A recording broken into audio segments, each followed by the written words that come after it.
Good morning, respected judges. My paper is on outcomes of socket reconstruction involving multiple surgical interventions.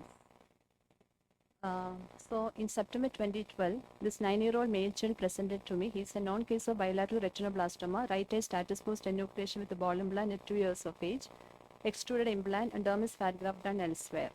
So, his father came and asked me one relevant question: will my son be able to look normal or near normal ever in his life? So this question intrigued another question in my mind.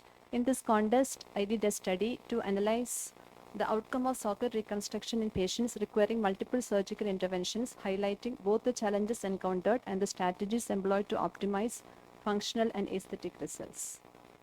It was a retrospective interventional study from 2012 to 2025 at a tertiary eye care center in South India. All patients who had undergone 2 or more surgical procedures, excluding the primary surgery, were included, and those with less than 6 months follow-up were excluded. Demographic details: etiology of primary or secondary anophthalmia, type and number of previous socket surgeries, indications for repeat reconstruction, intraoperative findings, surgical techniques employed, such as dermis fat graft, mucous membrane graft, AMD, adjunctive procedures, which includes fornix deepening, sutures, ptosis correction, and tarsography, were analyzed. Patients were followed up at 1 week, 6 weeks, 6 months, and yearly thereafter. The primary outcome measures were stalker stability, prosthesis retention, and fornix adequacy. Secondary outcomes include complications such as graft failure, implant exposure, infection, or persistent volume deficiency.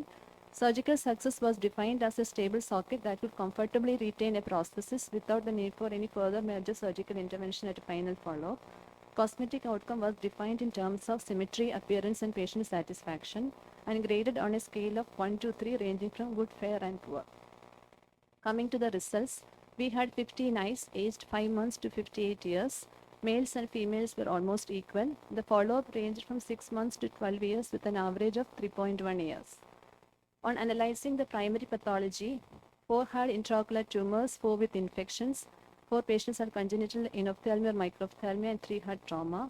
Coming to the primary procedure done, 40% had undergone enucleation without implant, and 33.3% underwent multiple procedures. Surprisingly, 80% of patients presented to us for secondary or tertiary reconstruction following the primary reconstruction done elsewhere. Coming to the surgical procedures done, dermis fat graft was done in 40% of cases, debulking in 33.3%, and secondary ball implant in 33.3%. Other procedures included canthoplasty, full thickness skin graft, tarsography, etc. The total number of surgeries per patient ranged from 2 to 4 with an average of 2.7 interventions. So this is another child, 4 years, with a known case of congenital anophthalmos, status post dermis fat graft, and canthoplasty done elsewhere. She just presented to me at 4 years, and I did horizontal PFH lengthening with the medial canthoplasty and lateral canthoplasty at 4 years. And this was the post-operative outcome. However, parents were not very happy. So after 11 years, she underwent reconstruction in the form of full thickness skin graft, mucous membrane graft, canthoplasty, and lid crease formation. And this is her picture at a final follow-up. So we had 100% surgical success, that all the patients retained the prosthesis at final follow-up. Cosmetic outcome was good in 80% of patients, while 20% had a fair outcome due to suboptimal cosmetic results. No major long-term complications were noted. He is a 46-year-old male, status post RTA, frontal bone fracture, total ptosis, and physis bulbi. So initially he underwent fracture repair with a patient-specific implant, followed by volume augmentation with the dermis fat graft and ptosis correction with the frontalis sling. This is another patient who presented to us 18 months. Initially she underwent serial conformers, then followed by dermis fat graft at 3 years, but parents were not happy because of the proptotic look and squint.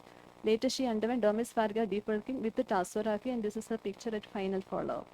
So now coming to our first patient. So this patient underwent multiple procedures. He underwent dermis fat graft debulking in 2018, followed by ptosis correction with the frontalis sling and lower lid retraction correction, and this is his final picture at follow-up. So coming to the discussion, this is a unique study where patients undergoing 2 or more socket reconstruction surgeries were analyzed with 100% retention of customized prosthesis with a good cosmetic outcome and no major complications. So analyzing the replacement of socket volume, dermis fat graft, the secondary acrylic implant was the most common modality, and the choice of implant depends upon the condition of the fornix. If the fornix is short, better to go with dermis fat graft. 33.3% had undergone debulking and all had undergone dermis paragraph till less than 5 years of age. Based on the standard protocol, we have to overcorrect dermis paragraph by 20% in adults and 10% in children. But based on our study in pediatric age group, it is better to undercorrect by 10%. However, this needs more volumetric analysis by imaging. So this is a child primarily presented to us with a congenital ophthalmos, underwent cystic excision, then followed by prosthesis, and later she underwent dermis paragraph and customized prosthesis, and she is at 10 years of age. Similarly, this is another patient, road traffic accident, ISIS. She underwent dermis paragraph volume and later ptosis correction with the frontalis muscle transfer. So coming to the adjunctive procedures, 40% had ptosis correction. Ptosis can be multifactorial, either true ptosis or pseudotosis or a combination, and the procedure also varies. Arias et al. Studied grade 2 to 3 contractures, and they have noted up to 1/3 of cases required additional procedures, mirroring our need for multi-stage reconstruction and led surgery to optimize the cosmesis. So coming to the strength, we had complex cases with a long follow-up, limitation, small sample size with a mixed pathology. So what this study adds, importance of individualized multi-step surgical planning, problem-based approach in managing complex sockets.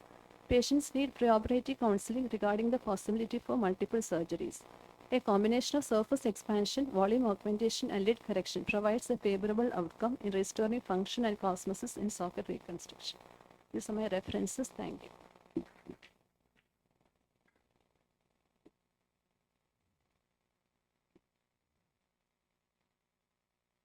Excellent presentation.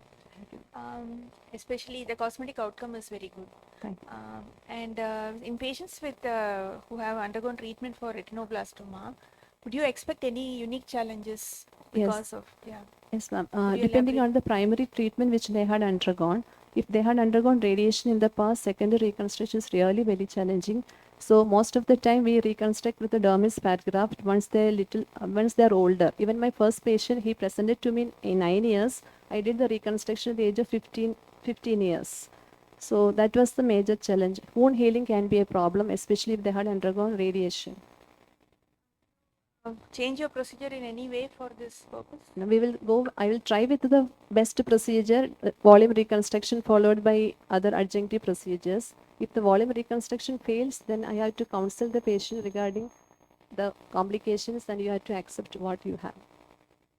Okay. And when we see like children referred at birth with like anophthalmos or something, so what is the first age at which they'll have to look at like an implant?